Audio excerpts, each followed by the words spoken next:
I suppose now you're wondering, how can this guy be a spokesman for the cowboy way? I'm a professor of art at Minot State University. I am wearing a hat, but anybody can buy a hat.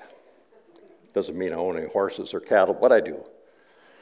A Hawaiian shirt, not the typical striped shirt or plaid shirt that most cowboys wear, but it's just what I wear. So I've brought along an image that I think I would like to prove my credibility as a real bona fide cowboy. And that is this image of myself at a much younger age, much thinner, at the memorial for Tom Mix in Florence, Arizona, where he was killed in an auto accident. That should prove my cowboy credibility. Until the 1950s and into the 60s, was cowboy art too limited in the kind of representational art that it produced?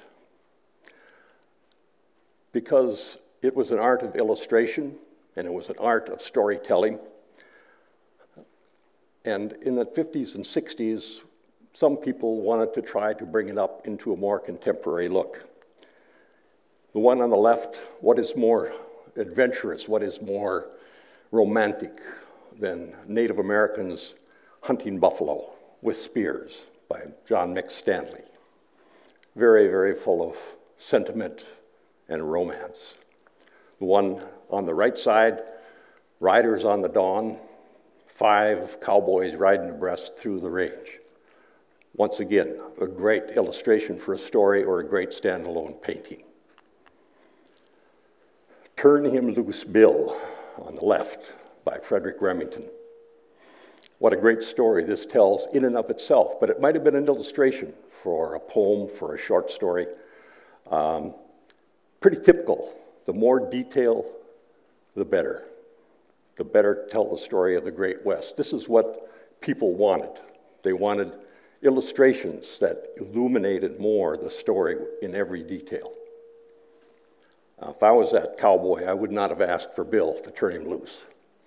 That horse has got the best of him right now, and I can tell you that that rider probably is not going to make the ride.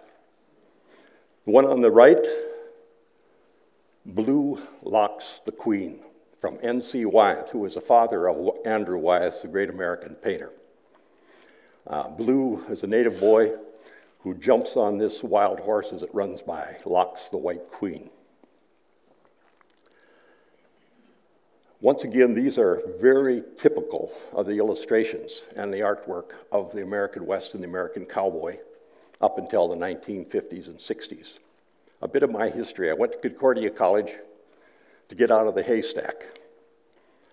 I got a 4-year degree in secondary art education, and when I didn't get a job right out of college, I applied to the graduate school at the University of North Dakota.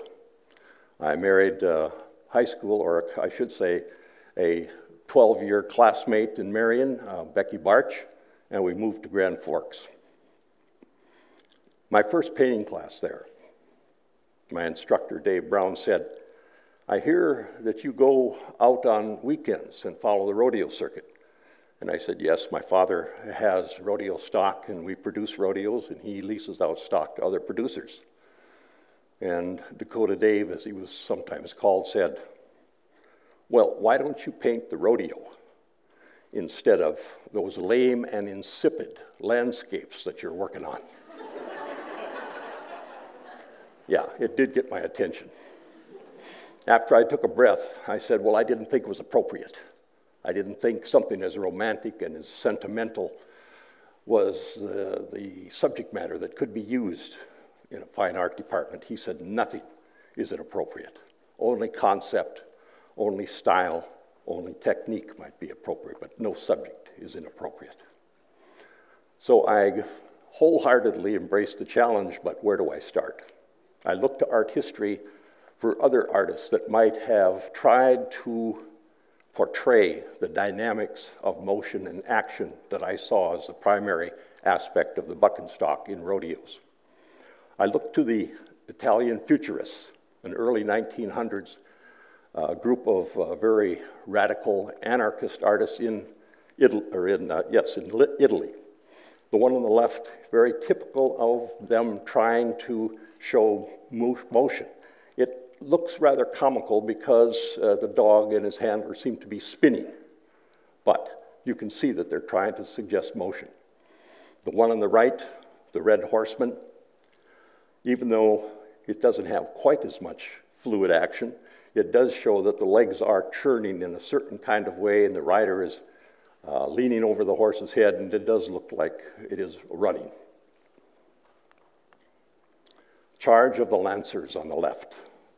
A lot of energy, a lot of dynamic composition.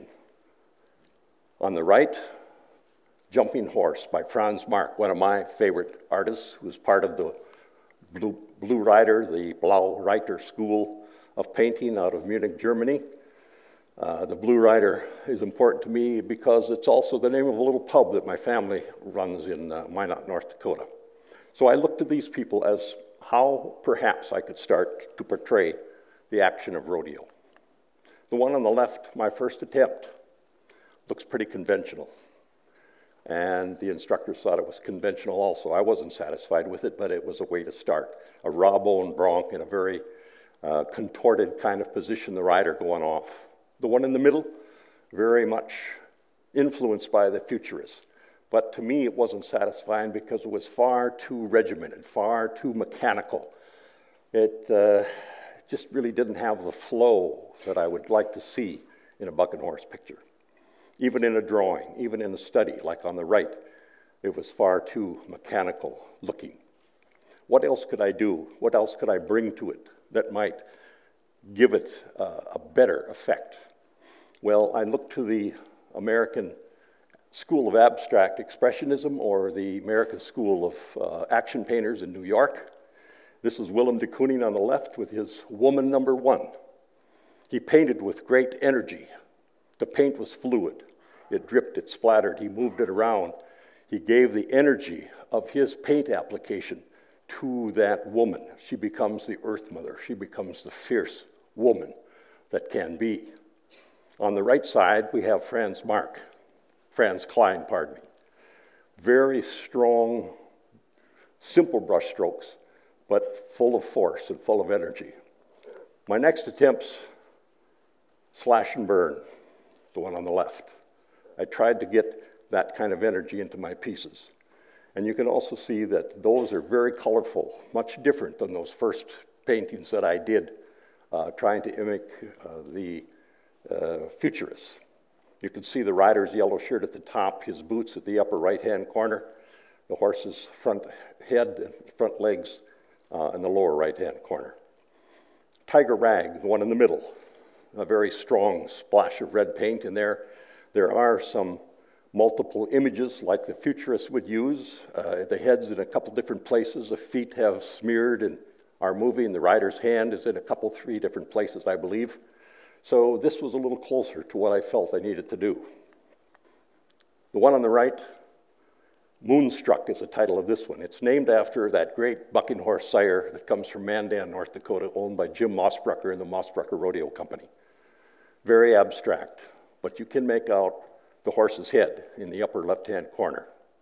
The rider's boots are in the stirrups, and they're up on the horse's neck, up in the shoulders where they need to be when that horse made his first big jump out of the chute. He was a terrific bucking horse. You can ask my son. He threw him off many times. I then did a series of paintings where I tried to incorporate hearts into it because I loved the idea of the action of the rodeo and then the sentimental nature and the romantic nature of a heart.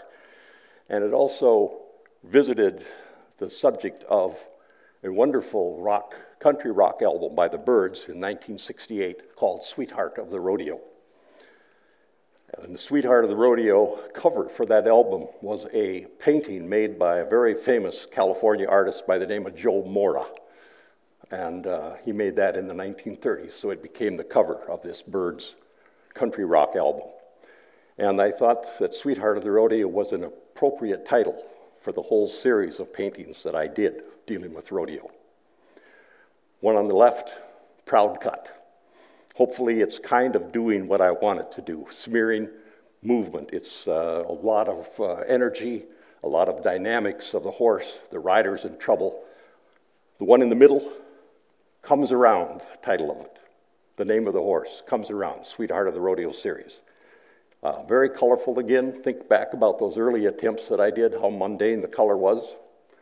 The horse, I think, shows probably 4 different heads in this one.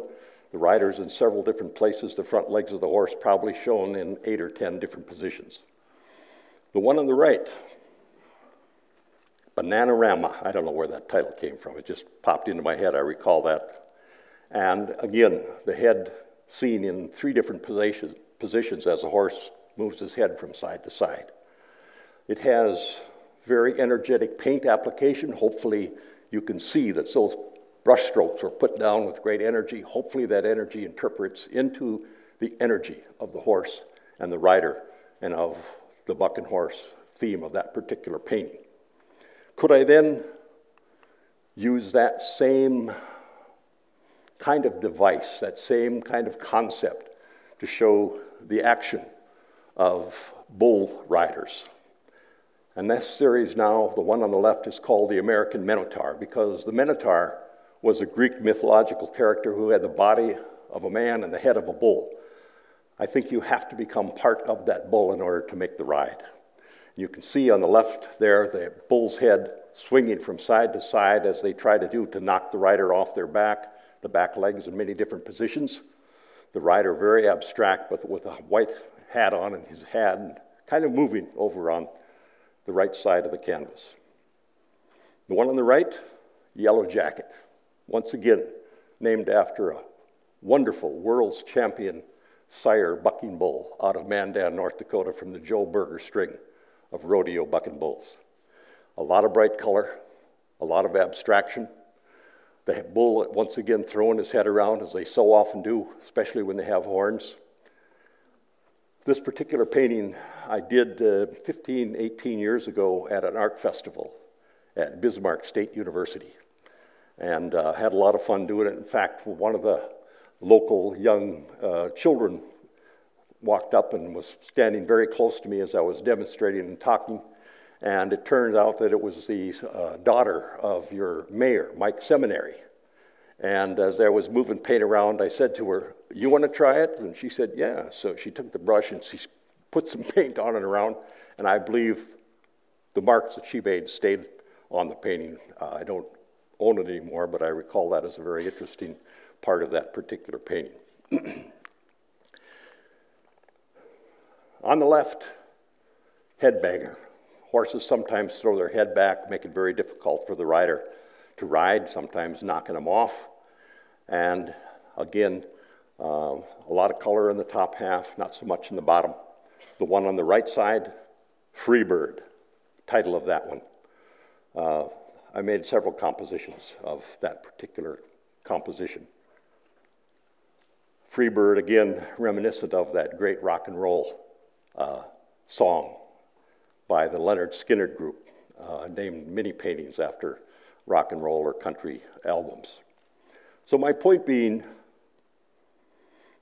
art, any kind of art, no matter how good it was, the illustrators of the past centuries, they were very good, but they were very limited in the way in which they portrayed their subjects. Art should be unlimited. Art should be open to originality, uniqueness, and hopefully, to paraphrase a cliche that is so often used today, as artists, as musicians, as poets, as everyone, we should learn to think outside of the loop. Thank you.